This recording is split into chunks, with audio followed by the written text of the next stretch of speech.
ഹിന്ദു ഭീകരവാദം കോൺഗ്രസ് സൃഷ്ടി. ഞെട്ടിപ്പിക്കുന്ന വെളിപ്പെടുത്തലുമായി കേന്ദ്ര ആഭ്യന്തര മന്ത്രാലയ മുൻ അണ്ടർ സെക്രട്ടറി RVS മണി.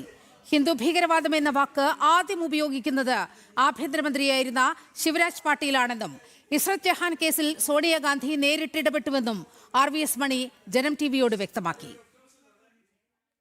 ഹിന്ദു ഭീകരവാദം എന്ന വാക്ക് സൃഷ്ടിക്കുക മാത്രമല്ല, അത് സ്ഥാപിച്ചെടുക്കുന്നതിന് വേണ്ടി ഗൂഢാലോചന നടത്തിയതും മുൻ ആഭ്യന്തരമന്ത്രിയായിരുന്ന ശിവരാജ് പാട്ടീലാണെന്ന് RVS മണി വ്യക്തമാക്കി.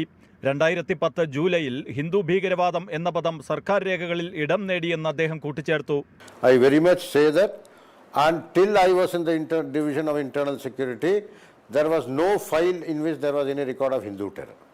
You can check up one gentleman in a TV channel, Rahul Jaishankar had moved a RTI and he had showed it in a TV channel that first time Hindu terror entered the government of India files in Home Ministry was somewhere in July 2010 after I had been transferred from internal security desk.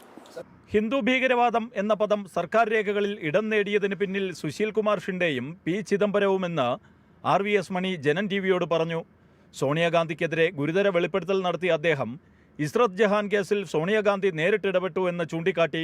Sonia Gandhi ji, I have already told about the Israt Jahan case, how the IG interrogating me and burning me with cigarette used to kept on saying that my director has promised to take Brokali Dadi and Safed Dadi to.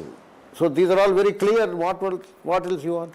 Nobody till date has raised this talk. നരേന്ദ്രമോദിയെയും അമിത്ഷായെയും അഴിക്കുള്ളിലാക്കാൻ നിർദ്ദേശം നൽകിയത് മേഡമാണെന്ന പരാമർശവും അദ്ദേഹത്തിന്റെ ഭാഗത്തു നിന്നുണ്ടായി. Ishrat Jahan case അന്വേഷിച്ച ഉന്നത ഉദ്യോഗസ്ഥൻ madam ഇടപെട്ട വിഷയമാണെന്ന് തന്നോട് പറഞ്ഞുവെന്ന് അദ്ദേഹം വ്യക്തമാക്കി. ടീം ജനം, ഡൽഹി.